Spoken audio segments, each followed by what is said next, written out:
ආයුවදේවා නිරෝගී වේවා සුවපත් වේවා ඔබ රට සහ මුළු ලෝකයම. ඔබ රට සහ මුළු ලෝකයම සුවපත් වේවා. ඊයේ ප්‍රවෘත්ති බලාගෙන ඉදිද්දී එක ගුරු මහත්මයෙක් කැමරා ඉස්සරහට ඇවිල්ලා මයික්‍රොෆෝන් ඉස්සරහට ඇවිල්ලා වැටුප් ගැන කරන විග්‍රහයක් දැක්කා. ඔබත් දකින්න ඇති. සසල වීමක් ඇති වුණා ඒක දකිද්දී. තමන්ට සාධාරණ දීමනාවක් තමන්ට සාධාරණ වැටුපක් ලබා ගන්න ඕනම කෙනෙක්ට තියෙන අයිතිය හිස් මුදුනින්ම පිළිගන්නවා. ඒක ප්‍රශ්නයක් නෑ. හැබැයි ඒ සාධාරණීකරණය කරන විදිහ ඊයේ ඒ ගුරු මහත්මයා මාධ්‍ය ඉස්සරහ ඇවිල්ලා කියන්නේ පෙදරේරුවෙක්ට මෙච්චරයි. එයාගේ අත්උදව්කාරයට මෙච්චරයි. කොන්දොස්තර මහත්තුරුන්ට මෙච්චරයි. රේදුරු මහත්තුරුන්ට මෙච්චරයි. එහෙම ඒගොල්ලොන්ට ලැබෙන ගණන් මෙහෙමයි, ගුරුවරුන්ට ලැබෙන ගණන් මෙහෙමයි. හැබැයි ඒ කියපු අනිත් උදවියට අනිත් මහත්තුරුන්ට පෙදරේරුවෙක් විදියට වැඩ කරන මහත්මයෙක්ට ඔහුගේ සහායකයෙක් විදියට වැඩ කරන මහත්මයෙක්ට අපි සිංහල අවුරුද්දට බුලත් ඇතක් දීලා වඳිනවද? පාසල් වාරයක් පටන් ගන්න වෙලාවක පාසල් වාරයක් ඉවර වෙලාවක කකුල් දෙක අල්ලලා වඳිනවද? ඒ මහත්තුරු බස් එකේ යද්දී අපි දැක්කොත් අපි නැගිටලා අපි වාඩි වෙලා ඉන්න සීට් එකෙන් නැගිටලා ඉඩ දෙනවද? විශ්‍රාම යන වෙලාවක උපහාර වල පවත්වනවද? පොලිමක ඉන්නවා නම් එන්න මිස් එන්න සර් කියලා ඒ පොලිමෙන් එක්කන් ඇවිල්ලා තමන්ගේ සේවය කරලා දෙනවද? ඒ විතරක් නෙවෙයි විශ්‍රාම ගියාට පස්සේ පුළුවන් විදියට ගිහිල්ලා බලලා බුලත් අතක් දීලා වඳින්න කකුල් දෙක අල්ලලා වඳින්න දුක සැප හොයන්න කටයුතු කරනවද? එහෙම කරන්නේ ගුරුවරුන්ගේ විතරයි. බස් එකේ යනකොට සීට් එකක් දෙන්නේ ආසනයක් දෙන්නේ පොලිමේ ඉදිද්දි කතා කරලා ගෝලෙක් උදව්පදව් කරන්නේ කකුල් දෙක අල්ලලා වඳින්නේ ගුරුවරුන්ට විතරයි. එතෙන්ටද යන්න ඕනේ. එතනින් අතෙන්ටද යන්න ඕනේ. ප්‍රශ්නේ ඒකයි. ශිෂ්‍යයෝ විදියට අපිට ප්‍රශ්නයක් තියෙනවා. හැබැයි ගුරුවරුන්ට ප්‍රශ්නයක් නැත්තම්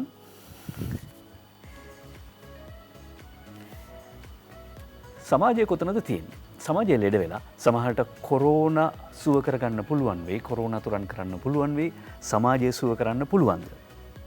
ලෝකේ තත්ත්වය දිහා බැලුවාම අද දවසට වාර්තා වෙනවා 19 කෝටි 11,94,935ක් කොවිඩ් ආසාදිතයෝ. ලෝක තත්ත්වය. එක මොහොතකින් මුළු වසංගතයක් ලෝකේ වෙනස් කරපු හැටි. අපි අපේ මතවාද, අපි අපේ සටන් පාට මේ සියල්ල හකුලා ගත්තා මේ වෛරසයත් එක්ක, මේ වසංගතයත් එක්ක. මේක තරම් ලෝකෙට අපිට අපි ගැන හිතන්න කියා දීපු පාඩමක් වෙනක් තියෙනවද? ඊ දවසට විතරක් 4,40,612ක් රෝගීන් වාර්තා වෙනවා, ආසාදිතයන් වාර්තා වෙනවා. එයින් නැවත වතාවක් ඉන්දියාවෙන් 38,325ක් ආසාදිතයන් වාර්තා වෙනවා. ඒ වගේම ඊයේ දවසට මරණ 6,684ක් වාර්තා වෙද්දී ඉන්දියාවෙන් මරණ 501යි, බ්‍රසීලෙන් මරණ 939යි. මේ අතරේ ආසියානු කලාපයේ සහ ලෝකයේ අසුබ පුවත් මවන තැන කේන්ද්‍රය බවට ඉන්දුනීසියාව පත්වමින් තිබෙනවා. ඉන්දුනීසියාව ඉන්දියාවේ සිට ඉන්දුනීසියාව දක්වා විකේන්ද්‍රණය වී තිබෙනවා. එහෙනම් එතනින් ඩිසෙන්ට්‍රලයිස් වී තිබෙනවා. වෙනත් තැනකට ගිහිල්ලා තියෙනවා කේන්ද්‍රය. එහෙම තියෙද්දි ලංකාවේ තත්ත්වය කොහොමද කියලා අපිට වාර්තා කරන්න පුළුවන්. සෞඛ්‍ය ප්‍රවර්ධන කාර්යාංශය යාවත්කාලින කරනවා ඊයේ රෑ 10:07ට තමයි යාවත්කාලින කරන්නේ වෙබ් අඩවිය. ඒ අනුව 2,84,932ක් රෝගීන් ලංකාවේ මේ වෙනකොට සමස්යක් විදිහට වාර්තා වෙනවා. ඒ 2,84,932කින් 2,50,676ක් සුව වෙල ගෙදර ගිහිල්ලා තියෙනවා. ඒ අනුව රෝහල් එහෙම නැත්නම් අතරමැදි ප්‍රතිකාර මධ්‍යස්ථානවල අද දවස වෙනකොට මේ වෙනකොට ප්‍රතිකාර ලබන සංඛ්‍යාව 24,523ක්. ඊයේ දවසට අලුතින් රෝගීන් 1,420ක් වාර්තා වෙනවා. මරණ සංඛ්‍යාව 3,779ක් දක්වා ඉහළ යනවා. 3,779ක් දක්වා ඉහළ යනවා. ලංකාවේ තත්ත්වය ඒකයි. අපි ජාතික පුවත්පත් දිහාවට අවධානය යොමු කරමු. සති අන්තයකින් පස්සේ ජාතික පුවත්පත් මේ සඳුදා දවසේ වාර්තා කරද්දී කොවිඩ් සම්බන්ධ යාවත්කාලින කරන තොරතුරු මොනවද කියලා අපිට විමසන්න පුළුවන්. මේ ප්‍රධාන පුවත් සිරස්තල.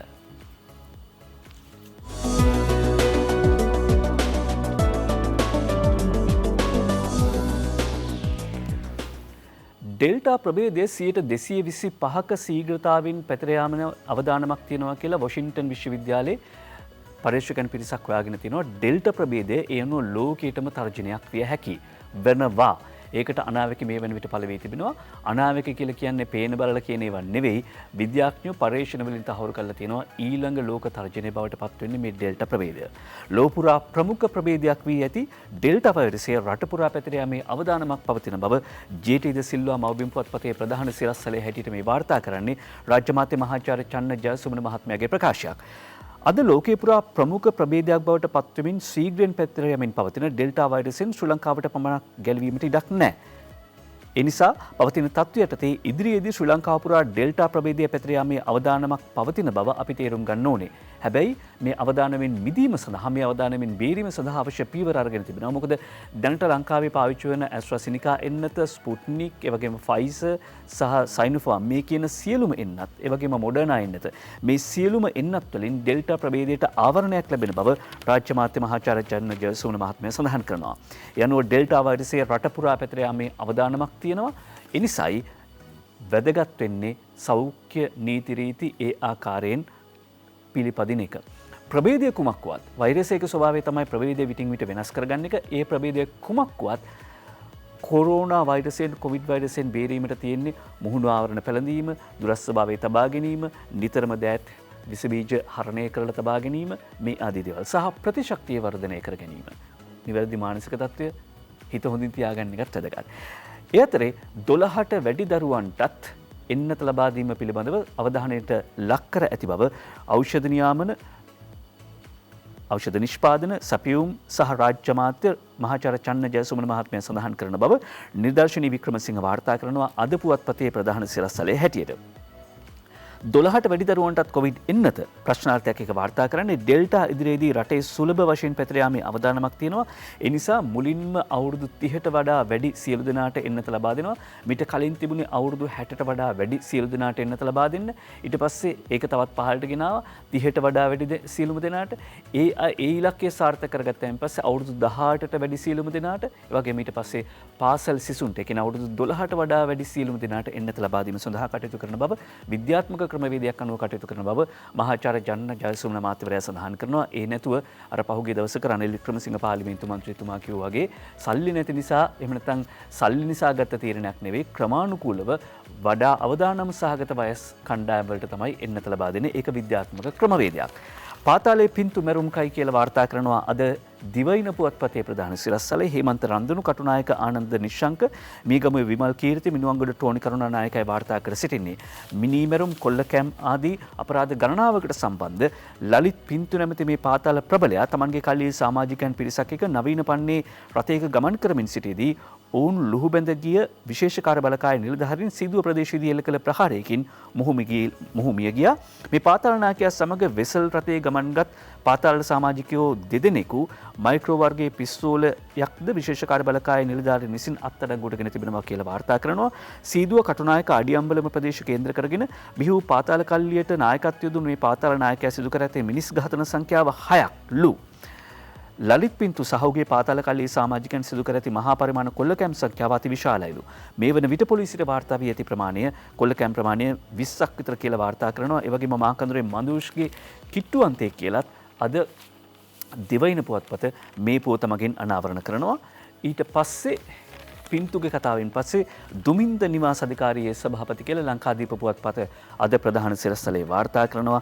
නිමන්ති රණසිංහ මේ වාර්තාවගෙන ඉන්නේ ಭಾರತ ලක්ෂ්මන් ප්‍රේමචන්ද්‍ර මහතා ඝාතන සිද්ධිය සම්බන්ධයෙන් මරණීය දණ්ඩනයේ නිමව සිටි ජනාධිපති පොදු සමාව යටතේ නිදහස් වූ හිටපු පාර්ලිමේන්තු මන්ත්‍රී ආර් දුමින්ද සිල්වා මහතා ජාතික නිවාස සංවර්ධන අධිකාරියේ නව සභාපතිවරයා ලෙස පත් කර සිටී. ඊට පස්සේ දිනමිනි පුවත්පතට අවධානය යොමු කරනවා. දිනමිනි පුවත්පතේ ප්‍රධාන සිරස්තලයේ ගම්මන්පිට විශ්වාස භංගය පැරදවීමට ආණ්ඩුව තීරණය කරයි. ගම්මන්පිට විශ්වාස භංගය අද ගම්මන්පිට රාජ්‍ය අමාත්‍යවරයාට එරෙහි විශ්වාස භංගය අද සහයට පාර්ලිමේන්තුවේදී විවාදයට ගැනීමට නියමිතයි. ධනුෂ්ක ගොඩකුමර වාර්තා කරන්නේ බලශක්තිය අමාත්‍ය උදය ගම්මන්පිල මහතාට එරෙහිව සමගි ජන බලවේග ඉදිරිපත් කොට ඇති විශ්වාස භංග යෝජනාව පරාජය කළ යුතු බවට ආණ්ඩු පක්ෂයේ මන්ත්‍රී කණ්ඩායම ඊයේ ඒකමතිකව තීන්දුව කළා. ඊයේ රාත්‍රී ජනාධිපති මන්දිරයේදී ජනාධිපතිතුමා මුණ ගැහුණා. මන්ත්‍රී කණ්ඩායම ඒ අනුවයි මේ තීරණය අරගෙන තිබෙන්නේ. ධනුෂ්ක ගොඩකුමර තවදුරටත් වාර්තා කරනවා රනිල්ගෙන් සංශෝධනයක් සමගිය විරුද්ධ වෙයි කියලා සමගි ජනබලවේග විසින් බලශක්ති අමාත්‍ය උදේ ගම්මන්පිල මහත්මයාට එරෙහිව ඉදිරිපත් කරන ලද විශ්වාසභංග යෝජනාව පාර්ලිමේන්තුවට ගෙන අවස්ථාවේදී ඊට සංශෝධනයක් ඉදිරිපත් කිරීමට රනිල් වික්‍රමසිංහ මහත්මයා ලෑස්ති වුණත් සමගි ජනබලවේගය ඊට විරුද්ධ වුණා කියලා සඳහන් කර සිටිනවා. සමගිය බලය වේ කියලයි අපි නම් අහලා තින්නේ. විපක්ෂය නව සංධානයකට මුල පුරයි. ඒ තමයි අද අරුණ පුවත්පතේ ප්‍රධාන සිරස්තලයේ උදේජීවී ඒකනායක වාර්තා කර සිටින්නේ. විපක්ෂයේ සියලුම දේශපාලන පක්ෂ එකතුව නව සංධානයක් බිහි කිරීමේ සාකච්ඡාවක් සාධාරණ සමාජයක් සඳහා වූ ව්‍යාපාරයේ මැදිහත් වෙමින් ආරම්භ කළා. හිටපු කතානායක කරු ජයසූරිය මහත්මයාගේ මැදිහත් වීමෙන් මේ සාකච්ඡාව විපක්ෂ නායක සජිත් ප්‍රේමදාස, පාටලී චම්පික රණවක, රාජිත සේනාරත්න, රංජිත් මද්දුම බණ්ඩාර, පළනි දිගම්බර, මනෝ ගණේෂන්, එම් සුමන්දිරම්, අමීර් අලි කියන මහත්තුරු සහ එක්සත් ජාතික පක්ෂ නියෝජ්‍ය නායක රුවන් විජේවර්ධන සහභාගී වුණා. රිෂාඩ් බදූදීන් මන්ත්‍රීවරයා මේ වෙනකොට ඉන්නේ ඉස්පිරිතාලේ. නැත්තම් එයත් එයි මේ සාකච්ඡාවට ජනතා විමුක්ති පෙරමුණ සහභාගී වෙන්නේ නැහැ. මේ වැඩපිළිවෙලෙහි අරමුණ පිළිබඳව ලබා දුන් ලිපිගොනු වල ජාතික ප්‍රශ්නයට විසඳුම කියන මාතෘකාව යටතේ යෝජනා ඉදිරිපත් නොකිරීම පිළිබඳවද දෙමළ ජාතික සන්ධානයේ පාර්ලිමේන්තු මන්ත්‍රී සුමන්දිරම් මහත්මයා අදහස් දැක්වුවා. ඒ වගේම විපක්ෂය ඡන්දේ කාලයට විතරක් දෙමළ ජනතාව රවට්ටනවා. ඒකට විරෝධය පළ කරනවා. එහෙම වුණාම එකට ගමනක් නැහැ කියලා විරෝධතාව පළ කළා. කොහොමුණත් විපක්ෂය නව සංධානයකට මුල පුරයි. 2015 ගොඩනැගුණු සංධානයම තමයි නැවත මේ ගොඩනැගින්නේ. හරි. ඊට පස්සේ අපි යනවා ජාතික පුවත්පත්වල වාර්තා වන සෙසු පුවත්වලට අවධානය යොමු කරදී The Morning පුවත්පත අද ප්‍රධාන සිරස්තලයේ හැටියට වාර්තා කරනවා ශ්‍රී Lanka among fastest in vaccination globally. ලෝකයේම මේ එන්නත් කරන වැඩපිළිවෙල ක්‍රියාත්මක වන රටවල් අතුරේ වේගයෙන්ම එන්නත්කරණයේ ක්‍රියාත්මක වන රටවල් අතුරේ මුල් ස්ථානවලට පැමිණ තිබෙනවා. දෙවන ස්ථානයට පැමිණ තිබෙන බව බුද්ධික සමරවීර වාර්තා කරනවා අද The Morning පතේ ප්‍රධාන සිරස්තලයේ හැටියට. එතනදී විශේෂයෙන්ම ඉදිරි කාලයේදී මේ තත්ත්වය තවත් වර්ධනය වෙන්නට පුළුවන් ලැබෙන එන්නත් ප්‍රමාණය වැඩිවීමත් එක්කම. ඒ වගේම මේ විදියට ශීඝ්‍ර එහෙම නැත්නම් ලෝකයේ සාර්ථකම වේගවත්ම එන්නත් කරන වැඩපිළිවෙල ක්‍රියාත්මක කරන රටවල් අතර දෙවන ස්ථානයට පත් වෙනට හේතුව the military vaccination centers the reason ප්‍රශ්නාර්ථයත් එක්ක the morning පුවත්පත සඳහන් කරනවා. ඒ කියන්නේ ත්‍රිවිධ හමුදාව විසින් මේ එන්නත් කරන වැඩපිළිවෙල ක්‍රියාත්මක කිරීමට මැදිහත් වීම මේ ප්‍රගතිය සඳහා හේතුවද කියලා අද The Morning පුවත්පත සඳහන් කර සිටිනවා. ඒ අතරේ ඒ කාරණාව තවදුරටත් තහවුරු කරන කාරණාවක්. ඒ කියන්නේ දැන් අපි මීට කලින් හිතුවා ඉන්දියාවේ මේ ඩෙල්ටා ප්‍රභේදය පැතිරෙද්දී අපි දැක්කා ඔක්සිජන් වල තියෙන හිඟය ඔක්සිජන් සිලින්ඩර් හිඟයක් වෙයිද? අපි ගණන් බැලුවා ලංකාවට ඔක්සිජන් තියෙනවද? ඇඳන් තියෙනවද? ඒව තමයි අපි ගණන් බැලුවේ. දැන් නැවත වතාවක් ඉන්දුනීසියාවට ඒ තත්ත්වය උදා වෙයි තිබෙනවා. ඒ කියන්නේ ඉන්දුනීසියාවේ ඔක්සිජන් සිලින්ඩරයක මිල සාමාන්‍යයෙන් මෙතෙක් තිබුණට වඩා 900කින් විතර වැඩි වෙලා තියෙනවා. අපිත් ඒ දවස්වල ගණන් හැදුවා අපිට ඔක්සිජන් ඇතිද නැති වුණොත් මොකද කරන්නේ? ඇඳන් තියෙනවද? හැබැයි අපි ඊට වඩා වෙනස් තැනකට සාර්ථක තැනකට අවිත් තියෙනවා කියලා කලින් සඳහන් කළා. ලෝකෙ එන්නත් කරන ක්‍රියාත්මක වන රටවල් අතුරින් වේගෙන් මෙන්නත් කරන ක්‍රියාත්මක වන රටවල් අතර දෙවන ස්ථානයට ලංකාව පැමිණ තිබෙනවා. ජනාධිපති ගෝඨාභය රාජපක්ෂ මහත්මයා කියනවා අගෝස්තු නිමාවීමට පෙර 30ට වැඩි සැමට එන්නත් මාත්‍රා දෙකමදී අවසන් කළ හැකියි කියලා සංඝයා වහන්සේ හමුවුන් ප්‍රකාශ කර සිටියා. එන්නත් කරණයෙන් දකුණු ආසියාවේ පෙරටම ඉන්නේ ශ්‍රී ලංකාව බව ජනාධිපතිතුමා සඳහන් කළා. ජනවාරි 28 වෙනිදා ඇස්ට්‍රාසෙනිකා පළමු එන්නත්තුගේ ලැබීමේ සිට මේ දක්වා ලද සියලුම එන්නත් ලැබීම් සහ දිස්ත්‍රික් මට්ටමින් දෙවන පුරා ක්‍රියාත්මක කළ එන්නත් කරන වැඩපිළිවෙල අගෝස්තු මාසයේ අවසන් වීමට පෙර වයස අවුරුදු 30ට වැඩි සියලු දෙනාට එන්නත් මාත්‍රා දෙකම ලබා දී අවසන් කළ හැකි බවට ජනාධිපතිතුමා විශ්වාසය පළ කරනවා. ඒ වගේම දළදා පෙරහර මංගලයට කලින් මහනුවර දිස්ත්‍රික්කයේ එන්නත් කරණය අවසන් කිරීමට අපේක්ෂා කරන බවත් සඳහන් කර සිටියා. මහා සංඝයා වහන්සේ හමුවේ අගෝස්තු මාසේ ඉවර වෙන්න කලින් අවුරුදු 30ට වැඩි හැමෝටම එන්නත ලබා දෙනවා. ඒක තමයි ඉලක්කය. ඒ වගේම ආරක්ෂක හමුදාව ත්‍රිවිධ හමුදාවේ මැදිහත් වීම පිළිබඳව සඳහන් කළා The Morning පුවත්පත. මගේ මිත්‍රෙක් පහුගිය සතියන්තේ විහාර මහාදේව උද්‍යානයට ගිහිල්ලා එන්නත ලබා ගත්තා. ඊටාම කෙටි කාලයක් දරුවෝ එක්ක ගියපු නිසා ඉක්මනින්ම අවස්ථාව පොලිමේ ඉන්නේ නැතුව අවස්ථාව ලබා දීලා තියෙනවා. ඒ විතරක් නෙමෙයි ඕන්නම් තේ එකක් කහට එකක් ඒ ආදී සංග්‍රහයක් තියෙනවා. හොඳට කතා බහ කළා. ඊටාම පිළිවෙලට වැඩේ කළා කියලා දසතින් පැසසුම් කලාගෙන යනවා. ඒ පැසසුම් ගැන අපි නොකියුවොත් ඒවත් කුහකකමක් නේ. එන්නත ලබාගත්ත කියලා නිදහසේ එහෙ මෙහෙ යන්න අපි ඉතින් එන්නත ලබා ගත්ත කියලා දැන් හරි කියලා හිතන්න බෑ. මොකද එන්නත් මාත්‍රා දෙකම විදගත් බ්‍රිතාන්‍ය සෞඛ්‍ය අමාත්‍යරත් කොවිඩ් කියලා අද මව්බිම් පුවත්පත වාර්තා කරනවා. මෑතකදී බ්‍රිතාන්‍ය සෞඛ්‍ය අමාත්‍යවරයා විදියට වැඩබහරගත් සාජිද් ඩාවිඩ් නම හොයාගන්න බැලුවේ සාජිද් ඩාවිඩ් සෞඛ්‍ය අමාත්‍යවරයාට එන්නත් මාත්‍රා දෙකම යා ලබාගෙන හැබැයි ඔහුටත් මේ අවදානම මතුව තිබෙනවා. ඔහුටත් එන්නත ගත්තයි එන්නතේ මාත්‍රා දෙකම ලබා ගත්ත උනත් කොවිඩ් වෛරසය වැළඳී ඇති බව අද වාර්තා කර සිටිනවා විදේශ පුවත් අතරේ අපි උපුටා ගත්තේ අද මව්බිම පුවත්පතින්. ඊට පස්සේ අපි අවධානය යොමු කරන්න කැමති අද පුවත්පතට මේ හිමින් ගන්නේ අතට අද පුවත්පත වාර්තා කරනවා ගැබ්බිනි මව්වරුන් 2250කට කොවිඩ් වැළඳිලා මවුරුන් 13ක් ජීවිතක්ෂයට පත් වෙලා නිදර්ශනී වික්‍රමසිංහ වාර්තා කරන්නේ. ශ්‍රී ලංකාව තුළ මේ දක්වා ගර්භණී මවුරුන් 2250කට ආසන්න පිරිසකට කොවිඩ් ආසාදනය වී ඇති බව සෞඛ්‍ය අමාත්‍යාංශය සඳහන් කරනවා. ඒ වගේම මේ වන විට කොවිඩ් ආසාදනය වීම හේතුවෙන් ගර්භණී සහ ප්‍රසූත මව්වරුන් 170කට ආසන්න ප්‍රමාණයක් රෝහල්වල ප්‍රතිකාර ලබන බවත් සඳහන් කරනවා. ඒ අනුව මේ වෙනකොට ගැබිනි මව්වරුන් 13 දෙනෙකු ජීවිතක්ෂයට පත් වී ඇති බව තමයි අද පුවත්පත සඳහන් කර සිටින්නේ. දිව ඉන පුවත්පතට අවධානය යොමු කරනවා. දිව ඉන පුවත්පත වාර්තා කරන කාරණා කීපයක් අපි කලින් සඳහන් කළා. එකක් තමයි ඩෙල්ටා වෙනත් ප්‍රභේද වලට වඩා 225කින් වේගයකින් පැතිරෙනවා කියලා බටහිර පර්යේෂකයෝ පිරිසක් හොයාගෙන තිබෙන බව සඳහන් කරනවා. දෙහිවල සත්තුවත්තේ 4කටත් පොසිටිව් කියලා අතරේ අද දිවෙන පුවත්පතම වාර්තා කර සිටියා. ඊට පස්සේ අපි යනවා අවධානය යොමු කරන්න අරුණ පුවත්පතට. අරුණ පුවත්පත කියනවා කොළඹ නගරයේ 30%කට ඩෙල්ටා ප්‍රභේදය පැතිර ඇති බව අනාවරණ කරනවා.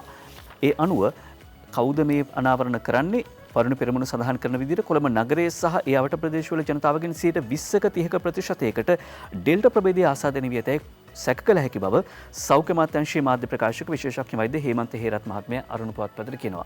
කවුද මේක කියන්නේ කියලා ඇහුවේ. මොකද සමහර වෘත්තීය සමිති ඒ කියන්නේ ඔය පහුගිය දවස්වල උද්ඝෝෂණවල පිටිපස්සේ පින්තූරවල හිම දැක්ක සමහර වෘත්තීය සමිතිත් මේ ගණන් හිලව් හදනවානේ. ඒ නිසා මේ ගණන් හිලව් කියන්නේ සෞඛ්‍ය අමාත්‍යාංශය. සෞඛ්‍ය අමාත්‍යාංශයේ මාධ්‍ය ප්‍රකාශක විශේෂඥ වෛද්‍ය හේමන්ත හේරත් මහත්මයා කියන විදිහට කොළඹ නගරයේ 20%කට 30කට අතර පිරිසකට ඩෙල්ටා ප්‍රභේදය තියෙන්න පුළුවන්. ඒ විතරක් නෙමෙයි ගාල්ල, මාතර, කොළඹ, යාපනයේ සහ කිලිනොච්ච කියන දිස්ත්‍රික්කවලත් ආසාදිතයන් හඳුනාගෙන ඇති බව අරුණ පුවත්පත අනාවරණය කරනවා සහ සිහිපත් කරනවා. අනාවරණ කරන මීට කලින් නැවත සිහිපත් කරනවා. ඒ වගේම කැලිෆෝනියාවේ නව ප්‍රභේදයක් සාමාන්‍යයෙන් වෛරසයක ස්වභාවය ඒකයි. එප්සයිලන් ඒ තමයි නම. තවම මේකේ දිග පළල හැඩරුව ගැන විස්තර වාර්තා වෙන්නේ නැහැ. එප්සයිලන් කැලිෆෝනියාවෙන් නව ප්‍රභේදයක්. එන්නත් කමිටුවේ 30 දෙනෙක් අස්වෙයි සිනොවැක් අනුමැතියට විරෝධය පා. සිනොවැක් එන්නතට අනුමැතිය ලබා දුන්න හදිසි අවශ්‍යතාවකදී භාවිත කිරීම සඳහා චීනය නිෂ්පාදිත සිනොවැක් එන්නතට ජාතික ඖෂධ නියාමන අධිකාරිය අනුමැතිය ලබා දුන්නා. හැබැයි 3 දෙනෙක් කමිටුවෙන් අස්වෙති කියලා අද අරුණ පුවත්පත වාර්තා කරනවා. තාක්ෂණික හේතුද විද්‍යාත්මක හේතුද වෙනත් හේතුද කියලා සඳහන් නැහැ. ඊයේ පෙරේද දවසක මහින්දානන්ද අලුත්ගම ඇමතුමා පෝරගෙන කියද්දි කිව්වා පළවෙනි මාෆියාව තමයි ලෝකේ ඖෂධ, දෙවන මාෆියාව තමයි පොහොර කියලා. ඊට පස්සේ අපි අවධානය යොමු කරනවා අරුණ පුවත්පතේ ඇතුල් පිටුවකට. අරුණ පුවත්පතේ ඇතුල් පිටුවට කියන්නේ 6 වෙනි පිටුවට අවධානය යොමු කරනවා. එන්නත්කරණය සාර්ථකයි. ඒ නිසා PCR ප්‍රමාණය අඩු කළා.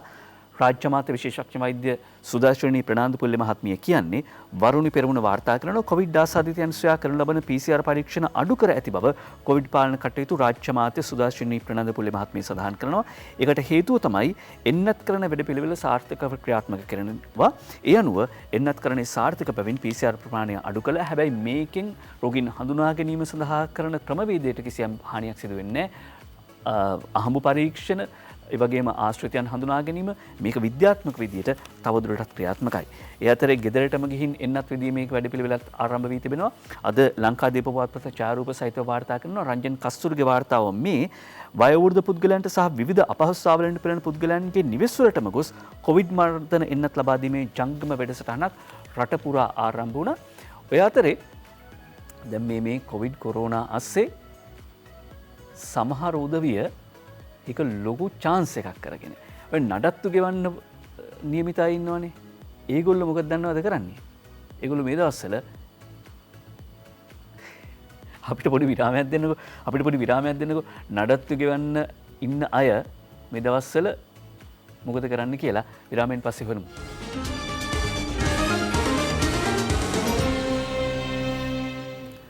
ආයෙත් අපි රට දකිනවා පිටු අතරින් පුවත්පත් පිටු අතරින් රට දකිනවා පත්තරමේන්තු ඉන්නේ කොවිඩ් පිට දමා නඩත්තු ගෙවන්නන් පොළු තියලා බිරියන් දරුවන් දහස් ගණනක් අමාරුවේ කියලා කුමුදු පුල්ශාන්ත වාර්තා කරනවා මව්බිම පුවත්පතට.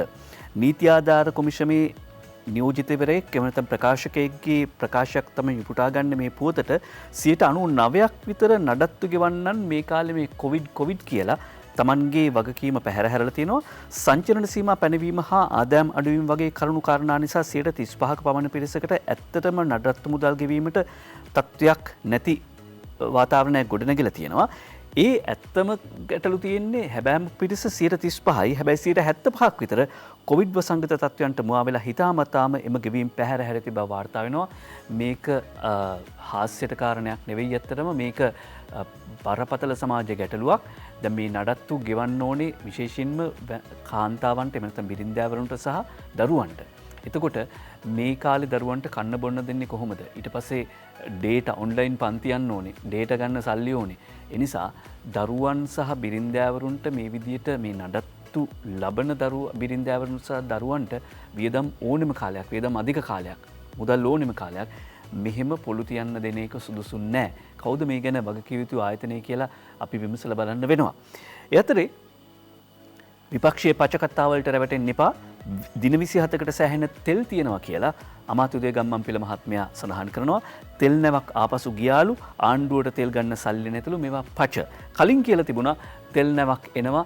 ඒ තෙල් නැව වරායේ තියෙනවා. ඒකට ගෙවන්න සල්ලි නැහැ. ඉතින් තෙල් නැව ආපහු හැරිලා යනවා. ඊට පස්සේ තෙල් හිඟයක් ඇති වෙනවා කියලා නෑ.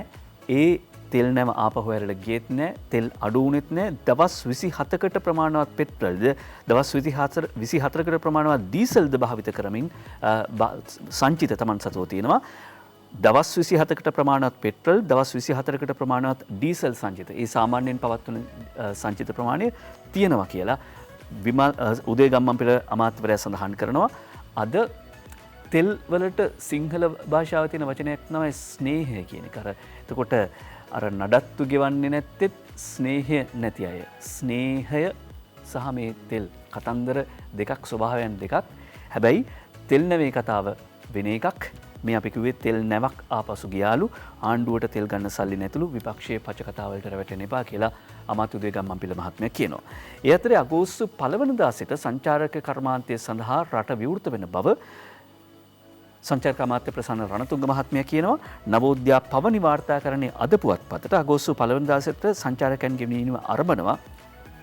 පසුගිය කාල සීමාව තුළ මේ රටේ ජනතාවගේ සෞඛ්‍ය ආරක්ෂාව සඳහා රට වහන්න කටයුතු කළා. ඒ වෙලාවේ එන්නත්කරණය කිරීම ආරම්භ කළ තිබුණේ නැහැ. දැන් ජනාධිපතිතුමා සහ එන්නත්කරණ කටයුතු එතුමාගේ අධීක්ෂණයේදී සෞඛ්‍ය අමාත්‍යාංශය කරගෙන යනවා. විදේශ සංචාරකයන්ගේ ලොකු ඉල්ලීමක් තියෙනවා අපේ රටට. මේ එන්න මේ එන්නත්කරණ කටයුතු පිළිබඳව ජාත්‍යන්තරය දැනුවත් කළ විට ඒ අය බය නැතුව ලංකාවට එනවා. හැබැයි ලංකාවට ගෙන්න ගන්නේ එන්නත දෙකම විදගෙන ආරක්ෂිත තත්ත්වයේ සිටින සංචාරකයන් පමණයි. මොකද සංචාරක කර්මාන්තයේ නියුතු වක්‍ර සහ ඍජු රැකියාවලින් ජීවිකාව කරගත්ත බොහෝ පිරිසක් ඉන්නවා. තවදුරටත් ඔවුන්ට තමන්ගේ ලීසින් ගෙවා ගන්න බැරුව, ණය වාරික ගෙවා ගන්න බැරුව හිර වෙන්න දෙන්න බෑ. රට විවෘත කිරීම තමයි ප්‍රමුඛතාව විය යුත්තේ. මුදල් අමාත්‍ය බැසිල් රාජපක්ෂ මහත්මයා ඊයේ පෙරේදා සඳහන් කර සිටියා රටේ ප්‍රමුඛතාව, රජයේ ප්‍රමුඛතාව, මුදල් අමාත්‍යාංශයේ ප්‍රමුඛතාව රට ඉක්මනින්ම විවෘත කිරීම, නිසි ආර්ථික කළමනාකරණයක් තුළින් ජනතාවට සහන ලැබෙන පරිදි ආර්ථික අර්බුදයට විසඳුම් ලබා දෙනවා කියලා බැසිල් රාජපක්ෂ මුදල් අමාත්‍යවරයා කර ප්‍රකාශය අනුර බාලසූරිය වාර්තා කරනවා. එදා යුද්ධය පැවති අවස්ථාවේ රටේ පැවතිය ඩොලර් බිලියන 1.2ක සංචිතයක්. ඒ කියන්නේ මේ ඩොලර් සංචිතය අඩුවීම කියන එක අලුත් අභියෝගයක් නෙවෙයි. යුද්ධ තියෙන කොටත් මේ තත්ත්වය තිබුණා. එදා තිබුණේ 1.2යි. වර්තමානයේ ඩොලර් බිලියන 4ක සංචිතයක් පවතිනවා. එහෙන් බැලුවම එදාට වඩා දැන් තත්ත්වය හොඳයි. ඒ නිසා මේ තත්ත්වය කළමනාකරණය කර ගැනීමේ හැකියාව පවතිනවා. ඒ නිසා අපේ මූලික ඉලක්කය රට නැවත යථා තත්ත්වයට පත් කිරීම, ඒ කියන්නේ රට විවෘත කිරීම, මේ ආර්ථික ක්‍රියාවලිය ඉදිරියට පවත්වාගෙන යාම සඳහා රට විවෘත කිරීම තමයි මූලික ඉලක්කය. ඒ සඳහා රටේ ජනතාවගේ පළාත් පාලන ආයතන වෙන නියෝජිතන්ගේ සහයෝගය ලබා දෙන්න කියලා මුදල් අමාත්‍යවරයා බැසිල් රාජපක්ෂ මහත්මයා කළ ඉල්ලීම අද දිවයින පුවත්පත වාර්තා කරනවා. අතරේ කහටගල පතලෙන් වැඩිවැඩියෙන් විදේශ විනිමය උපයන්න අවධානය කියලා ඇමති විමල් වීරවංශ මහත්මයා කරන ප්‍රකාශය අද අරුණ පුවත්පත සඳහන් කරනවා. මිනිරන් ටික වික්කොත් හරියට රට ගොඩ යන්න පුළුවන් කියලා සමාජ මාධ්‍යවලත් මේ දවස්වල කතාවක් යනවා. මිනිරන් ටික වික්කොත් හරියට රට ගොඩ යන්න පුළුවන්. මෙතෙක් අපි දිගින් දිගටම අපි ඉස්කෝලන් කාලෙත් ඉගෙන ගත්තේ මේ මූලික අමුද්‍රව්‍ය විදියට රෝ මැටීරියල්ස් විදියට තමයි මිනිරන් වගේ ඇතුළු අපේ රටේ තියෙන අමුද්‍රව්‍ය විදේශ වලට යවන්නේ. හැබැයි අගය එකතු කළ නිෂ්පාදනය value added product එකක් විදියට යවනවා නම් උපයන්න පුළුවන් ඩොලර් ප්‍රමාණය වැඩි. අපි මෙතෙක් ඒවා සඳහා ආයෝජනය කළේ නැහැ. අගය එකතු කළ මිනිරන් නිෂ්පාදනයට අපනයනයට සැලසුම් මාසිකව ලැබෙන මිනිරන් ප්‍රමාණය මෙට්‍රික් ටොන් 20කින් වැඩි කරනවා කියලා අමාත්‍ය විමල් වීරවංශ මහත්මයා කියනවා. ඊළඟට අපි දැන් ශුද්ධලාභයේ විදියට රුපියල් බිලියනයකට එහා ගිය මුදලක් ආදායමක් ලබනවා. අපි දැන් බිලියනයකට එහා ගිය ශුද්ධලාභයක් උපයන සමාගමක් කියලා පෞද්ගලික සමාගමක් නෙවෙයි මේ කියන්නේ ආණ්ඩුව යටතේ පාලනය වෙන මෙතන රජයේ යටතේ පවත්වාගෙන යන ලංකා සීනි සමාගමේ සභාපති ජනක නිමල චන්ද්‍ර මහත්මයා තමයි කියන්නේ අපි දැන් බිලියනයකට එහා ගිය ශුද්ධලාභයක් උපයන සමාගමක්. ඒ කියන්නේ රාජ්‍ය ව්‍යවසායකත්වයේ හැම විටම අසාර්ථක පාඩු ලබන්නේ නැහැ. හොඳ කළමනාකරණයක් තියෙනවා නම් රජයක් විදිහට හොඳ ප්‍රතිපත්ති මේ තීන්දුව ගන්නවා නම් එතනෝල් ගෙන්නන එක නතර කළා ඒක සෑහෙන බලපෑවා මේ ලාභය ලබන්න එනෝ රජයක් විදිහට ප්‍රතිපත්ති මේ තීන්දුව නිවැරදි විදිහට ගන්නවා නම් හරි කළමනාකරුවන් නිසිතෙන් වලට යොදවනවා නම් බිලියන ගණනින් ලාභ ලබන්න පුළුවන් 2019 දී මිලියන 1300ක පමණ පාඩුවක් ලැබුවා දැන් අපි බිලියනයකට වඩා වැඩි ශුද්ධ ලාභයක් ලබනවා ඒ විතරක් නෙවෙයි අපි සේවකයන් 2000කට ස්ථිර පත්වීම ලබා දුන්නා. අපි සේවකයන් 2000කට ස්ථිර පත්වීම ලබා දුන්නා. ගොවි ණය මිලියන 486ක් කපා හැරියා. ප්‍රමිතියෙන් වැඩි ජෛව පොහොර නිෂ්පාදනය ආරම්භුවා. ලංකා සීනි සමාගමේ සභාපති ජනක නිමල චන්ද්‍ර මහත්මයා කරන මේ ප්‍රකාශය පුවතක් හැටියට අපි වාර්තා කරන්නේ උද්ඝෝෂණ සටන් පාඨ ආදී පුවත් නිසා රටේ සිද්ධ වෙන යලි පිබිදීම වසා දැමිය යුතු නැති නිසා. ඒ උද්ඝෝෂණ පිළිබඳ පුවත ඊළඟට උද්ඝෝෂණ ගැන කිව්වම කොතලාවල පනත ගැන අමාත්‍ය කෙහෙලි රඹුකල්ල මහත්මයා කරන ප්‍රකාශය අද අරුණ පුවත්පත වාර්තා කරනවා කොතලාවල පනත ගැන අද රටට හෙළි කරනවා තීරණයේ ජනතාවතේ ඇමති කෙහෙලි රඹුකල්ල කියයි කමල් සුරවීර මහනුවර සිට වාර්තා කරනවා මම කිව්වේ දෙවිවරුන් වැනි ගුරුවරුන් ගැන මේ විකෘතිය කළේ 3-4 දෙනෙක් දෙවිවරුන් වැනි ගුරුවරුන් යනුවෙන් තමන් කළ ප්‍රකාශයේ කොටසක් සම්පූර්ණයෙන්ම ඉවත් කර වෙනත් අදහසක් ඉස්මතු වනසේ එය සංස්කරණය කරමින් මාධ්‍යමකින් ප්‍රචාරය කෙරෙනු බවත් ඒ ඉතාමත්ම පහත් මට්ටමේ ක්‍රියාවක් බවත් මෙහිදී ඇමතිවරයා සඳහන් කළා මා කළ කතාවේ අතරමැදින් කොටසක් ගෙන එය සංස්කරණය කරමින් ජනතාව තුළ වැරදි අදහසක් ඇති කිරීම සඳහා කරන ලබන පහත් ක්‍රියාවලින් අත්දැකීම් සහිත දේශපාලනඥයෙක් වන මම කිසි විටකත් සැලෙන්නේ නැහැ මේ රටේ නෙවෙයි රුසියාවේ ස්ටාලින්වත් එවැන්නක් කළ නොහැකි මම එහෙම මේ රටේ ස්ටාලින් නෙවෙයි රුසියාවේ ස්ටාලින්ටවත් එහෙම සැලෙන්නේ නැහැ ඔහොම කතාව වෙනස් කළා සංස්කරණය කළා වෙනත් අදහසක් පතුරවන්න උත්සාහ ගත්තද කොමුණත් ගුරුවරුන්ගේ හැසිරීම අපි දකිනවා ආදර්ශමත් ඒ අපේ පාසල් කාලෙදී හැබැයි පාරට බැහැලා උද්ඝෝෂණය කරන රස්තියාදුකාරයන්ගේ එහෙම නැත්නම් ඡණ්ඩින්ගේ හැසිරීම ඒක අපි ගුරුවරුන්ගේ හැසිරීමට සමාන කරන්නේ නැහැ. මේ දවස්වල එහෙම දකින්නවානේ. ඒවා ගුරුවරුන්ගේ හැසිරීමට වඩා වෙනස්. ගුරුවරුන් පූජනීයයි, වන්දනීයයි. කොතලාවල සරසවිය UGC යටතට ජනපති කියයි අද ලංකාදීපේ වාර්තා කරනවා ඩයනා උදයන්ගනී මේ වාර්තාව ගෙන ඉන්නේ. කොතලාවල ආරක්ෂක විශ්වවිද්‍යාල ප්‍රතිපාදන කොමිෂන් සභාව යටතට ගෙනීමට කටයුතු කරන බව ගෝඨාභය රාජපක්ෂ මහත්මයා සඳහන් කරනවා. විශ්වවිද්‍යාල කොමිසම් සභා පනතේ ඊට බාධා ඇතනම් ඒවාද වෙනස් කරන බව බෞද්ධ උපදේශක සභාව ජනාධිපති කාර්යාලයේදී රැස්වූ අවස්ථාවේදී ජනාධිපතිතුමා සඳහන් කළා. ඇයි මෙහෙම කරන්නේ? උසස් අධ්‍යාපනය සඳහා තම දරුවන් විදේශ රටවලට යැවීමෙන් රටට සහ දෙමව්පියන්ට අහිමි වන විශාල මුදලක් ඉතිරි කර ගැනීමට නම් ඉහළ ප්‍රමිතියෙන් යුත් මෙවැනි විශ්වවිද්‍යාල රට තුළ බිහිවීම අවශ්‍ය බව ජනාධිපතිවරයා සඳහන් කළා. උසස් අධ්‍යාපනය සඳහා තම දරුවන් විදේශ රටවල් වලට යැවීමෙන් රටට සහ දෙමව්පියන්ට අහිමි වන විශාල මුදලක් ඉතිරි කර ගැනීම. දරුවන්ට රට උගන්වන්න යවන්න කියලා විදේශ රටවල් වලට යවන්න උගන්වන්න කියලා දෙමව්පිය සමහර තමන්ගේ සන්තකයේ තියෙන ගෙවල් දොරවල් පාරම්පරික වත් පොහොසත්කම් සියල්ල විකුණනවා. ඒ විතරක් නෙමෙයි සමහරලාවට ඇතැම් රජයේ සේවකයෝ නොමනා විදියට මුදල් උපයන්නෙත් මේ විදියට තමන්ගේ දරුවට පිටරටට ඉගෙන ගන්න ඕනේ සල්ලි ටික යවන්න. ඒ නිසා රටේ සල්ලි දෙමව්පියන්ගේ සල්ලි නාස්ති නොවෙන්න සහ විදේශීය ශිෂ්‍යයන් ලංකාවට ආකර්ෂණය කරගන්න. අපි දැනටමත් දන්නවා මාලදිව වෙන නේපාලය මේ වගේ රටවල් වල හොඳ ඉල්ලුමක් තියෙනවා ලංකාවේ අධ්‍යාපන ක්‍රමය සඳහා. ඒ නිසා ලංකාවේ පාසල් පද්ධතිය විශේෂයෙන්ම ඒ වගේම උසස් අධ්‍යාපන පද්ධතිය විශ්වවිද්‍යාල පද්ධතිය ප්‍රමිතියකින් යුතුව පවත්වාගෙන යාම වැදගත් කියලා ජනාධිපතිතුමා අවධාරණය කරන්නේ මෙන්න මේ කාරණාව නිසා. අමතක කරන්න එපා මේ කොතලාවල ආරක්ෂක විශ්වවිද්‍යාලය පහුගිය අවුරුද්දේදී නම් වෙනවා ලෝකේ හොඳම ආරක්ෂක විශ්වවිද්‍යාල අතරේ 4 වෙනි තැන. ලෝකේ හොඳම ආරක්ෂක විශ්වවිද්‍යාල අතර 4 වෙනි තැන තමයි තියෙන්නේ කොතලාවල ආරක්ෂක විද්‍යාපීඨ විශ්වවිද්‍යාලය. ඒ අතරේ අද චතුර පමුණුව ලිපියක් ලියනවා දිවයින පුවත්පතට ස්ටාලින්ගේ නිරෝධානයට දරුවන්ගේ ගිලසිර කිරීම. මේක තමයි මාතෘකාව. අද චතුර පමුණුව ලියන ලිපිය. ඒ ලිපිය කියනවා පෙරටුගාමීන් පෙළපාලිවලට සහභාගී නොවී ඉක්මනින් උපාධියගෙන සමාවෙන්න. පෙරටුගාමීන්ගේ පෙළපාලිවලට සහභාගී නොවී ඉක්මනින් උපාධියගෙන ජීවිතය ජයගන්නට මෙරට විශ්වවිද්‍යාල ප්‍රජාවට අයිතිය ලබා දිය යුතුය. ඒ සඳහා අන්තරය නැමැති පිළිල ඉවත් කළ යුතුය. පෙරටුගාමීන්ගේ අලුත්ම සටන් පාඨය වන්නේ කොතලාවල පනතයි. එදා රටපුරා ජේ.ආර් මරමු ලෙස ලියූ අකුරෙන්ම දැන් කොතලාවල පනත එපායයි කළු අකුරෙන් ලියා ඇත. ජුලි 8 වනදා පාර්ලිමේන්තුව ඉදිරිපිට පොලිසිය මගින් වයසක කාන්තාවක් ඔසවාගෙන යන සෑයරු සමාජ මාධ්‍ය ඔස්සේ පළවිය. ඇය පැමිණියේ පන්සල් යාමට නම් නොවේ. අර මේ දවස්වල සමාජ මාධ්‍යවල පළවෙන පොලිසිය විසින් වයසක කාන්තාවක් වයෝවෘද්ධ කාන්තාවක් ඔසවාගෙන යාමේ සිද්ධිය එමෙ නැත්නම් ඒ ඡායාරූපය පිළිබඳව චතුර පමුණුව මේ ලියන්නේ. ඇය පැමිණියේ පන්සල් යාමට නොවේ. අරගල කිරීමටය. ඇය පෙරටුගාමී සමාජවාදී පක්ෂයේ සමාජිකාවකි. අරගල බිමේ සගයන් අතර ඇය වඩාත් ප්‍රසිද්ධ ලියනගේ නැතිනම් ලියනගේ අක්කා නමින්ය. රටපුරා කළු අකුරු ලියන්නේ මේ ලියනගේ අක්කාගේ සගයෝමය. ආරක්ෂක විශ්වවිද්‍යාල පනතට එරෙහි විරෝධතාවන්ට එක්වූ බෞද්ධ හිමිනමක් පොලිසිය විසින් ඔසවාගෙන වඩම්මන අයුරුද දැක ගන්නට හැකි විය. උන්වහන්සේද ප්‍රබල පෙරෙට්ටකි. බුදුන්ට වඩා ගෞරව කරන්නේ කුමාර ගුණරත්නම්ටය. ඒ ගැන අපට ප්‍රශ්නයක් නැත. නමුත් මේ සියලු තක්කඩිකම් වෙනුවෙන් සිවුර අවභාවිත කිරීම පිළිබඳව බෞද්ධයන්ට කම්පාවක් ඇත. සැමදා අරගල කිරීම හැර රටට යහපතක් වන දෙයක් සිදුවනවාට මේ පිරිස කිසිසේත්ම කැමැත්තක් නැත.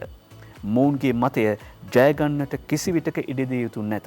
සැරට ලියලා තියෙන්නේ චතුර පමුණුව සැරවෙන්න ඕනද නැද්ද ඔබ තීරණය කරන්න. ස්ටාලින්ගේ නිරෝධායනට දරුවන්ගේ ගෙලසිර කිරීම චතුර පමුණුවගේ ඒ ලිපිය.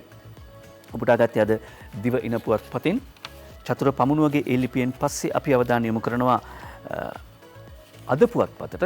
අද පුවත්පත මුල් පිටුවේ වාර්තා කරනවා මේ තෝරා බලන්නේ මේ සොයා බලන්නේ අද පුවත්පත. ඒ තමයි ඔන්ලයින් වර්ජනය දිගටම කියලා ඔන්ලයින් ඉගෙනවීම් ගුරු වර්ජනය අඛණ්ඩව කියලා වාර්තා කරනවා අද පුවත්පත. ඒ අනුව ඉන්දික හේවා විතාරණගේ මේ වාර්තාව සඳහන් කරන විදියට නිරෝධාන්ට ලක් කර සිටි වෘත්තීය සමිති නායකයන් නිදහස් කළද ඔන්ලයින් ක්‍රමවේදය හරහා සිදු කරන ඉගෙනවීම් කටයුතු වලින් තවදුරටත් ඉවත්ව සිටීමේ වෘත්තීය ක්‍රියාමාර්ගය ක්‍රියාත්මක කරන බව ගුරු හා විදුහල්පති සංගම් සඳහන් කර සිටිනවා. ඇයි තවදුරටත් මේ ඔන්ලයින් වර්ජනය ක්‍රියාත්මක කරන්නේ? මේ අනුව නිරෝධාන්ට ලක් කර සිටින වෘත්තීය සමිති නායකයන් නිදහස් කළද පාසල් දරුවන්ට ඉගෙනවීමට සුදුසු ක්‍රමවේදයක් සකස් කර නිදහස් අධ්‍යාපනය ආරක්ෂා කිරීම. නිදහස් අධ්‍යාපනය ආරක්ෂා කරන්න ඕනලු. කොතලාවල පනත් කෙටුම්පත අහෝසි කිරීම.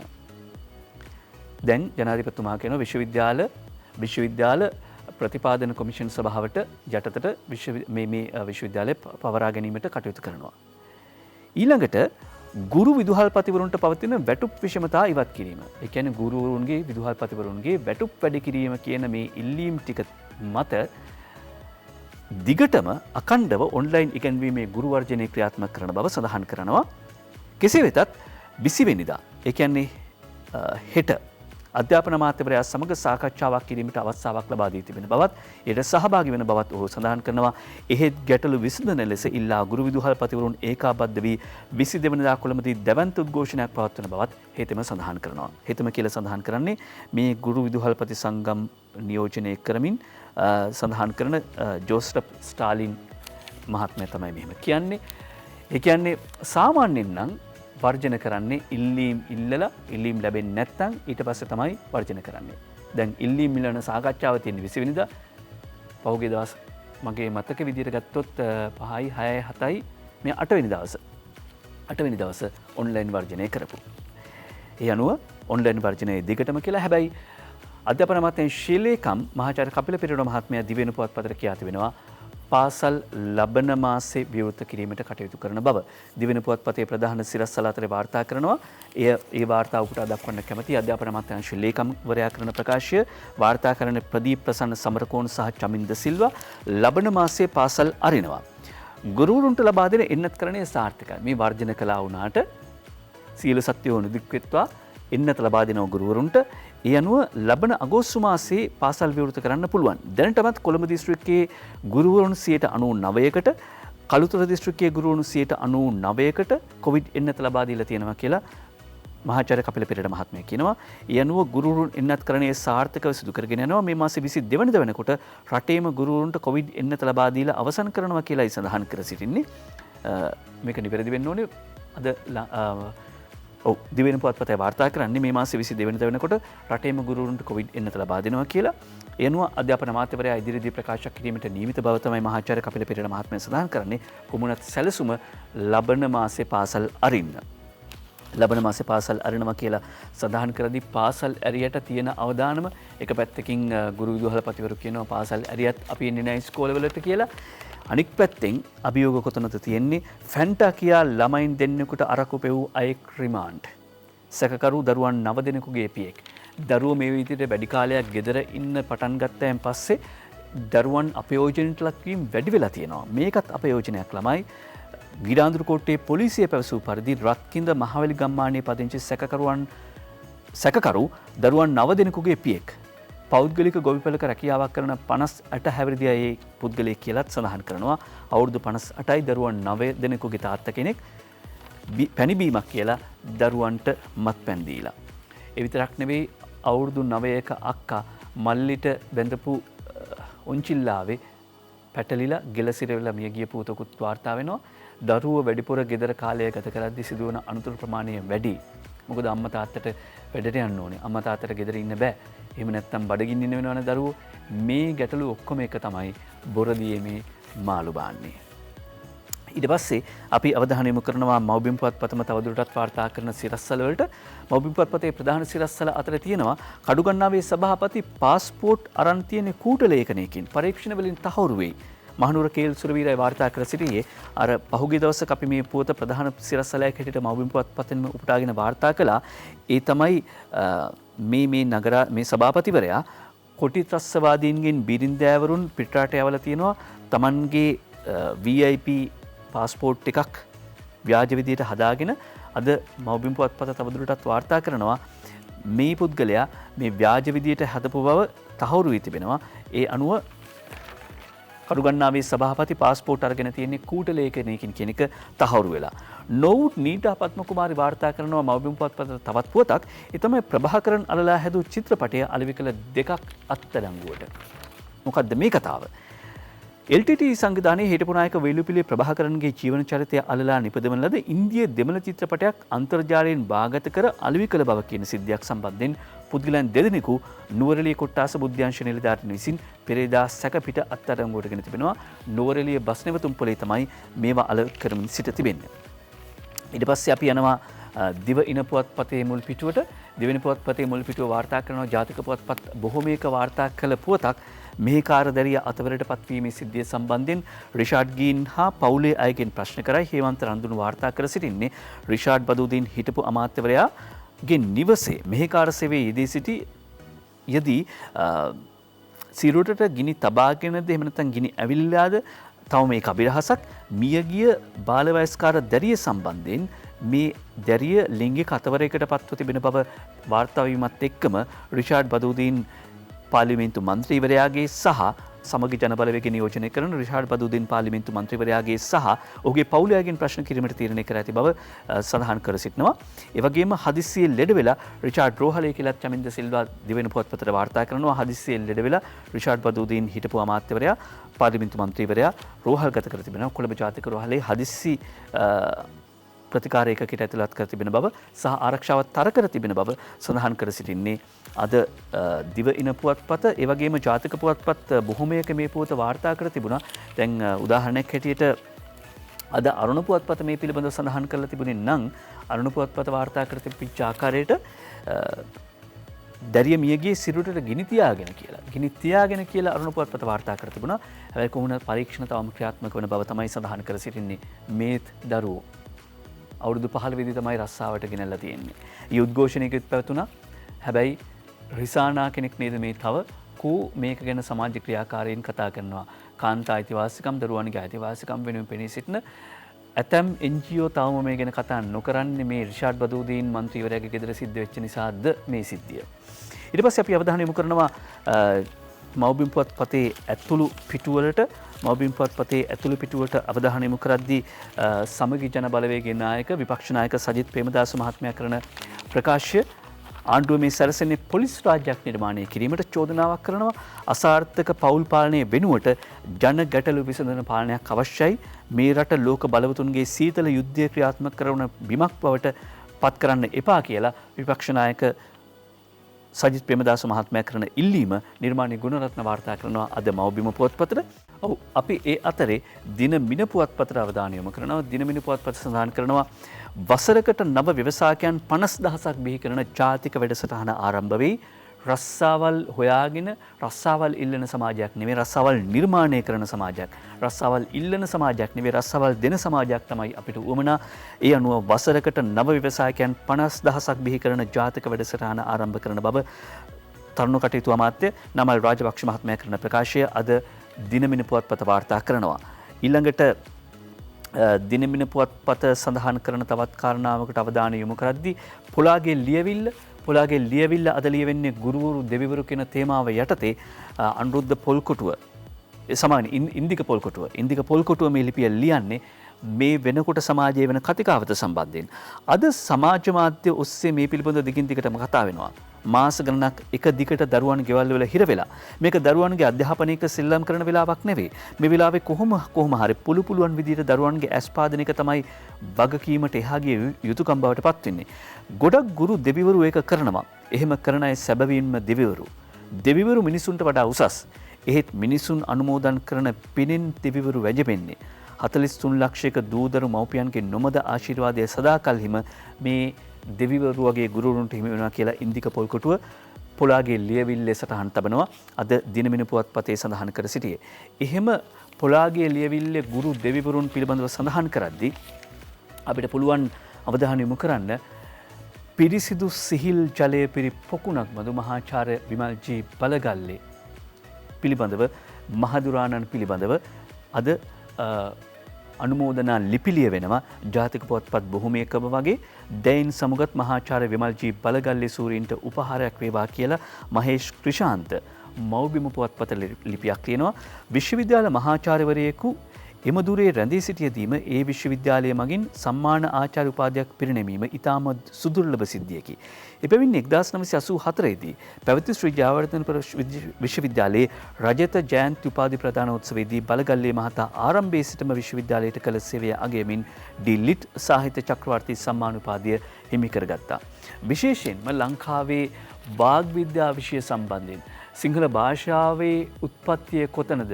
මේක ද්‍රාවිඩ සම්භවයක් තියෙන භාෂාවක්ද නැද්ද?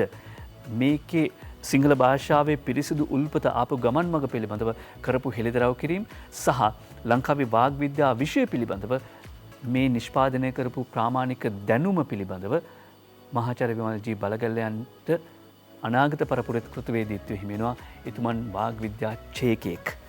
ඒ පිළිබඳව අර පොලාගේ ලියවිල්ලෙන් පස්සේ ගුරු දෙවිවරුන් පිළිබඳව සඳහන් කරද්දී අවධානය යොමු කරනවා. ඊළඟට දිවයින පුවත්පත මුල් පිටුවේ වාර්තා කරන තව පුවතක් තමයි මේ කේදනීය පුවතක්. ඔබ සතියන්තයේ දැක්කා. බලන්න අනතුරු එන විදිය. සරුංගලයක පැටලෙලා වුණත් අනතුරු එන්න පුළුවන්. සරුංගලයේ නූල මවයි පුතයි බිලිගනි. අද අපි මේ පුවත තෝරගන්න දිවයින පුවත්පතෙන්. මොකද ජාතික පුවත්පත් සියල්ලම වගේ මේ පුවත වාර්තා කර සිටියා.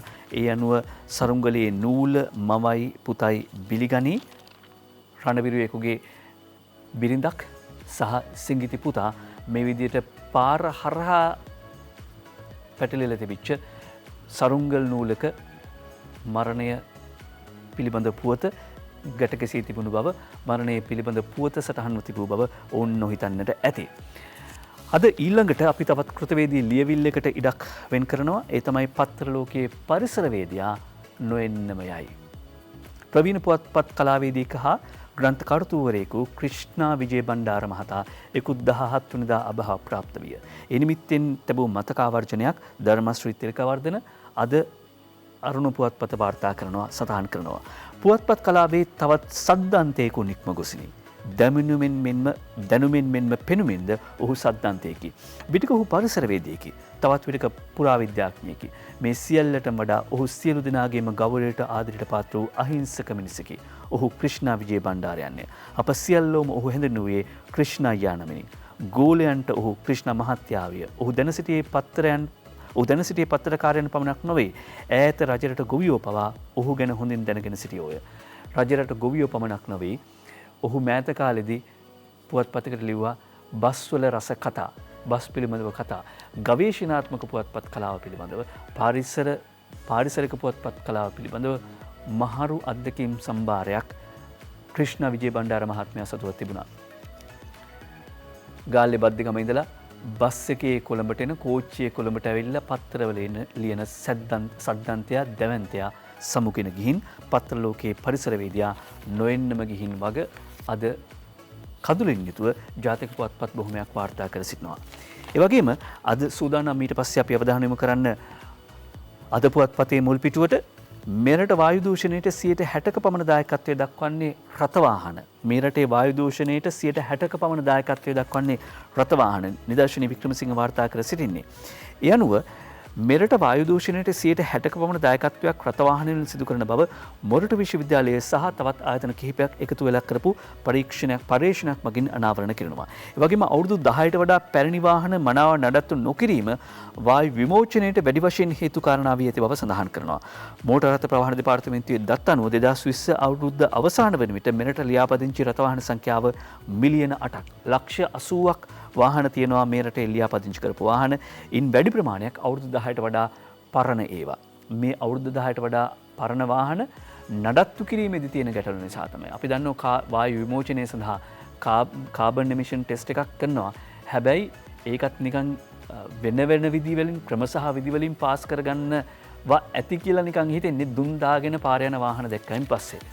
දුම් දාගෙන පාර යන වාහන, ගිරිය පුප්පගෙන පාර යන වාහන කිව්වම මතක් වෙන පෞද්ගලික බස්. ප්‍රයිවට් බස් ආණ්ඩුවට දෙන්න ලෑස්තිලු. පෞද්ගලික බස් රජයට බාර දෙන්න හිමියන් සූදානම් කියලා වාර්තාවක් ගෙනෙනවා අද පුවත්පත. පාඩු වෙන කාලෙට ආණ්ඩුවට දීලා ලාභ වෙන කාලෙට අපි තියාගන්නවා එහෙමත් දන්නේ නැහැ. ඒ අනුව HI තුෂාරේ වාර්තා කර සිටිනේ COVID-19 තත්ත්වය නිසා කඩා වැටී තිබෙන පෞද්ගලික බස් කර්මාන්තය ගොඩනැගීමට කිසිදු වැඩපිළිවෙලක් සකස් නොකරන හේයින් බස් රථ රජයට බාර දීමට කටයුතු කරන බවත් මේ පිළිබඳ බස් හිමියන් අතර සාකච්ඡාවක් පවත්වන බවත් පෞද්ගලික බස් හිමියන්ගේ සංගමය සඳහන් කර සිටිනවා. එතකොට පාඩු වෙන කාලෙට බස් ටික ආණ්ඩුවට දෙනවා, ලාභ වෙන කාලෙට අපි තියාගන්නවා. දැන් ලාභ වෙන කාලෙදී බස් දුවන කාලෙදී මේ බස් රථවල රියදුරු මහත්වරුන්ට අර්ථ සාධක ලැබෙන ක්‍රමයක්, සුබ සාධන ක්‍රමයක් ගැන කෝ මේ බස් හිමියෝ සාකච්ඡා කරනවා. කෝ මේ බස් හිමියන්ගේ සංගම් වැඩ කරනවා. අනෙකුත් සියලුම ආයතනවල සියලුම හාම්පුතුන් තම තමන්ගේ සේවකයන් වෙනුවෙන් අඩුතරමින් ETF, EPF, ETF ගෙවන එක හරි කරනවා. බස් රථ රියදුරු මහත්තුරු කොන්දස්කර මහත්තුරු ගැන කෝ බස් ගාස් වැඩි කරන්න සහ තමන්ගේ කර්මාන්තය තමන්ගේ මඩිය තර කරගන්න විතරයි බස් හිමියන් හැම විටම පෙරට එන්නේ. දැන් ඔන්න ආණ්ඩුවට බස් දෙනවා. බස් ඕනද?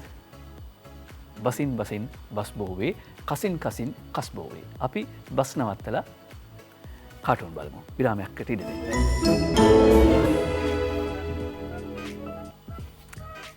කාටුන් කියවන්න පුළුවන්. රුවන් තරස්වින් ඊයේ පෙරේද ලියලා තිබුණේ අපි මතක් කළානේ. එතකොට දැන් ඊයේ පෙරේද බැසිල් ඇමැතුමා මුදල් ඇමැතුමා කියනවා මගේ අරමුණ කොහොම හරි හාල් සීනි පිටි මේ අත්‍යවශ්‍ය භාණ්ඩවල මිල අඩු කරන එක. හාල් ටික සීනි ටික ගන්න බැරි මිනිස්සු ඉන්නවා. එහෙම කිව්වට පෙරට තබනු පය කෙසේ? MD වීරරත්න කියන විදියට මුදල් ඇමැතුමාගේ එක කකුලක එක බෝම්බයක්, කාල බෝම්බයක්. මොකද්ද මේ? COVID-19. අනෙක් පැත්තෙන් ආර්ථික අර්බුදය. බෝම්බයක් නෙමෙයි මේ දැවැන්ත කළුගල් දෙකක් බැඳ වගේ හරියට එක පැත්තකින් COVID-19 අනිත් එකකින් ආර්ථික අර්බුදය. ඉතින් මුදල් ඇමතුමාට පෙරට තබනු පය කෙසේ කොහොමද මේ දන්වැල් කඩාගෙන ඉස්සරහට යන්නේ කියලා තමයි බලාගෙන ඉන්නේ. ඒ අතරේ එක්සත් ජාතික පක්ෂයේ වජිරබේවර්ධන මහත්මයා කියනවා 2023 දී එක්සත් ජාතික පක්ෂ ආණ්ඩුවක් හදනවා කියලා. අංජනට ඕක ඇහෙනවා. අංජන හිතන්නේ 2023 දී අපි එක්සත් ජාතික පක්ෂ ආණ්ඩුවක් හදනවා කියලා මේ දවස්වල ගෙදරට වෙලා හොඳට නිදාගෙන ඉන්න වජිරබේවර්ධන මහත්තයා හීනයක් දකිනවා. ඒ හීනේදී හීන දකිනවා විතරක් නෙවෙයි ජය වේවා ජය වේවා කියලා හීනෙන් කෑ ගහනවත් ඇති කියලායි අංජනට හිතෙන්නේ. අපි නිදහසෙන් පස්සේ අවුරුදු 73ක් ගැන කතා කරනවා. ඒ අවුරුදු 73 දී මොකද කරලා තියෙන්නේ? උදේ විමලසිරිට හිතන විදිහට නම් අපේ ගෙදර බල්ලා පූස පවා කරලා තියෙන්නේ කණ්ඩ බඩ මහත දේශපාලනඥයන් ඇදගෙන ගියපු එක. අපි තමයි අපේ ගෙදර බල්ලා පූස පවා දේශපාලනඥයන් ඇදගෙන ගියා. දේශපාලනඥයන්ව ඇදගෙන ගියපු එක තමයි අපි කළා තියෙන්නේ. හැබැයි මේ දේශපාලනඥයෙක් කියලා කිව්වම ආණ්ඩුව විපක්ෂයේ විතරක් නෙවෙයි විපක්ෂ නායකයෝ පමණක් නෙවෙයි උද්ඝෝෂකයොත් මේකට අයිති. ඔව් කර තියාගෙන තමයි අපි ගිහිල්ලා තියෙන්නේ. රංචගොඩ ළමයා ලියනවා කට කහනවට කවි දෙක. බදෝදින් නිවසේ මෙහි කාර්යකමේ නියුතුව සිටි දැරියක දුක් මුසු ලෙසට මියගිය පුවත ගැන තතු නොලැබී වාගේ මානව හිමිකම් රකිනා කිසිවෙකුටත් නැතිනම් මෙලහකටත් කීයක් විරෝධතා පවත්වාද බෝඩ් ලෑලි පෙරඩු කොට ඩොලර් පවුම් පොම්ප කරන්නට කවුරුත් මේ සිද්ධියට නැත ඒකද නිහඬවම ඩොලර් පවුම් පොම්ප කරන්නට කවුරුවත් නැති නිසාද මේ රිෂාඩ් බදූදීන්ගේ ගෙදර ඇති වෙච්ච සිද්ධිය ගැන කවුරුවත් උද්ඝෝෂණය නොකරන්නේ. ජයරත්න වික්‍රමසිංහගේ ෆේස්බුක් පොකට් කාටුනේ තෝරගන්නවා ගෑස් සමාගම් පාරිභෝගිකයව නොමග යවල බන්දුල ඇමතුමා කියන්නේ. අනේ සර් වැඳලා කියන්නම් අන්දරේ කෙනෙක් නම් වෙන්න එපා සර්. ෆේස්බුක් පොකට් කාටුනේදී මේ කියන්නේ ඕන්න සර් එනවා ඉතුරු ටික අහගන්න පුළුවන්. අද ෆේස්බුක් කාටුනේ කිව්වා වගේ දවසේ පද 4 නිම කරන්න ලෑස්ති. විදුර අබේනායක තමයි දවසේ පද 4 ගොතන්නේ. දුන්නු ඇමති කම් හිතටත් මදිය කියා දෙන්නෙක් හඳති කළ යුතු වැඩ පසෙක තියා දැන් ස්බීත් මට මොකවත් නැතය කියා කන්කෙන්දිරියකි කැබිනට්ටුවේ සුවය සොයා දැන් ස්බීත් කැබිනට්ටුවේ සුවය සොයා හඬති. ලැබෙන දේ මොකක් වුණත් කරලා පෙන්වන්න පුළුවන් නම් ඒක තමයි జగතගේ උගතගේ වියතගේ හැටි. අපි නැවත හෙට මුණ ගැහෙමු. පරිස්සමෙන් ඉන්න. ඩෙල්ටා ප්‍රභේදයේ ලෝකෙටම තර්ජනයක් එන්නත විදගත්තත් නැතත් පරිස්සමෙන් ඉන්න එක. ඔබේ පරිස්සම ඔබේ ඉවසිල්ල ඔබේ විමසිල්ල තමයි රටේ සැනසෙල්ල ඔබට ආයි.